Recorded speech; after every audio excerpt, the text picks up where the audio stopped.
Don't look away. Israel's response is textbook ethnic cleansing, RNS.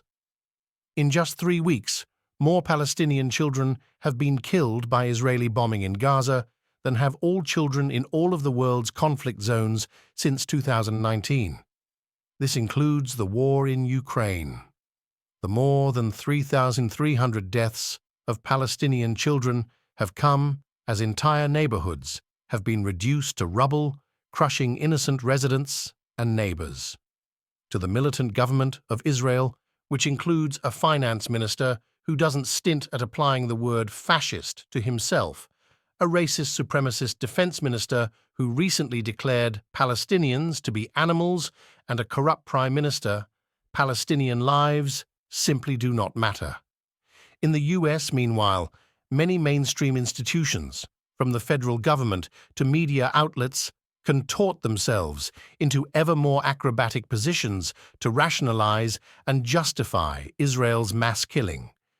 For weeks we have heard that information is not coming out of Gaza, but social media captures it all. A Palestinian father carrying bags full of his now eviscerated children's limbs, Palestinian parents writing their children's names on their torsos in black ink for easy identification, a Palestinian Al Jazeera journalist and Gaza bureau chief, discovering that his wife, 15-year-old son, and 7-year-old daughter were killed by an Israeli air raid. As Israel's assault gains momentum, the scope of the violence has become obvious. On Tuesday, October 31, more than 500 people were killed in an Israeli airstrike on the Jabalia refugee camp in Gaza. This week, the news site Local Call released the full contents of a leaked OCT 13 secret document in which Israel's Ministry of Intelligence outlined the planned expulsion of the Palestinian population of Gaza to northern Sinai in Egypt.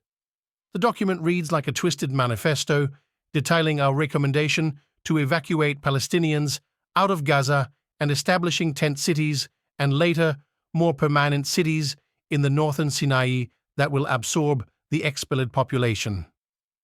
So far, Israel has forcibly evicted more than 1 million Palestinians from their homes, internally displacing them and rendering them refugees inside a concentration camp. Israel committed this war crime while raining bombs on the people as they fled from their homes, another war crime. Now, those seeking safety in southern Gaza are being further pushed closer to the Egyptian border. This is the definition of ethnic cleansing. According to a 1994 United Nations report, ethnic cleansing occurs when one group of people removes, by violent and terror-inspiring means, the civilian population of another ethnic or religious group from certain geographic areas. Francesca Albanese, the United Nations Special Rapporteur on Human Rights Abuses in the Occupied Territories, has identified Israel's actions as ethnic cleansing as well, saying on October 14. Israel has already carried out mass ethnic cleansing of Palestinians under the fog of war. In the name of self-defense, Israel is seeking to justify what would amount to ethnic cleansing. But the same definition means that Israel has been committing ethnic cleansing for more than 70 years. For decades, Palestinians have screamed genocide and ethnic cleansing from the rooftops. My parents, both Palestinian refugees, recall their families' stories of displacement in the Nakba of 1948, in which over 700,000 Palestinians were expelled from their homes and homeland, and the Nakba of 1967, in which over 300,000 Palestinians fled Israeli terror. But their screams have continuously fallen on deaf ears. Official Israeli policy claims the disappearance, displacement and expulsion of almost half of the Palestinian population was merely a coincidence, a voluntary decision by over 1 million Palestinians to move away.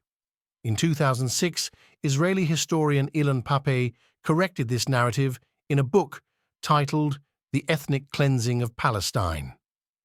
What happened in Palestine was by no means an unintended consequence, a fortuitous occurrence, or even a miracle, he said. Rather, it was the result of long and meticulous planning. Israel's commitment to creating an ethno-state has never been a secret aspiration. It's one that Israeli officials openly express with callous disregard. Prime Minister Benjamin Netanyahu, in his September speech at the United Nations, displayed a map that depicted the full annexation of all remaining Palestinian land into Israel. The recent leaked document shows that we are watching the realization of that aspiration.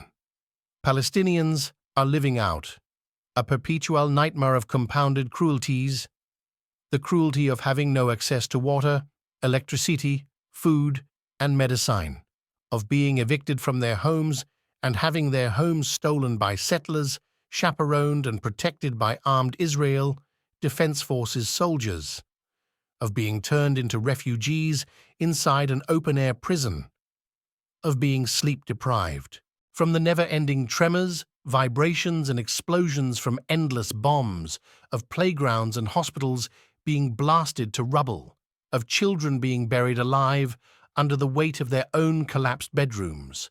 Most cruel of all is the cruelty of the world pretending this is a justified act of self-defense by an occupying nuclear-armed power. We all bear witness to this campaign of cruelty. We all bear witness to the slow-motion, ethnic cleansing of the Palestinian people, fully endorsed by much of Western liberal democracy. We all bear witness to the deafening cries for help from Gaza.